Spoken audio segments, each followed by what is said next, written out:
It's been 6 years since the EW Scripps Company partnered with USA Today to host National News Literacy Week. I'm Mike Hart, your senior reporter. It's an opportunity to connect with viewers on air and online, to foster a better relationship in what we do and how we do it, while understanding the latest trends that are constantly changing. Good morning, Titans. Welcome to another edition of the Frontier Morning Show. I'm Wyatt. And I'm Precious. We've got a Students at Frontier High School produce 2 newscasts per week, keeping the student body informed about the latest happenings on campus. Precious, what else is happening in February? Oh, a special day that reminds us. I was invited to be part of their show during National News Literacy Week. Have you ever been reading a script when you, oh, that's not right? Oh, yeah.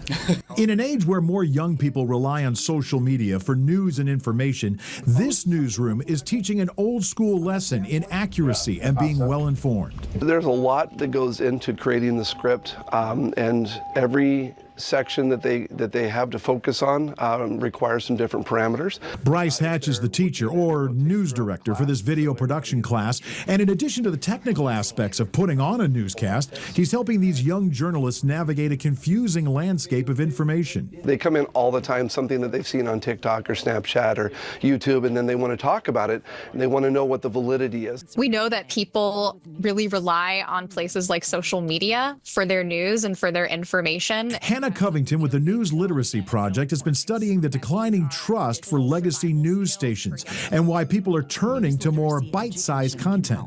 Influencers, for example, that may or may not be following kind of standards of quality journalism and verifying information before they're sharing it with their audiences. In the group's latest study, a survey of teen information attitudes, habits, and skills, the NLP found that almost half of the teens surveyed think the press does more to harm democracy than protect it. Also, 8 in 10 say information from news organizations is no more impartial than other content creators online.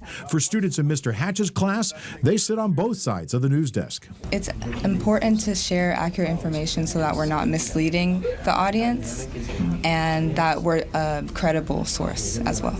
There's a huge gulf between what they can say as a person with their social media and how they have to focus on the validity of it for Frontier High School. And while there aren't any scandals or conspiracy theories in this newsroom, students are bombarded the minute they walk out the door. Has anyone dealt with AI yet? Anyone has seen AI videos? The emergence of generative AI videos and pictures are adding a new set of questions when it comes to what's real. My general rule of the internet and social media is always to take things with a grain of salt. To be a little skeptical, is that real? Is that not? It's always like a kind of a struggle. The top giveaway for AI video of a person is in the fingers, but experts say you need to look beyond that. More important to think, who shared this image?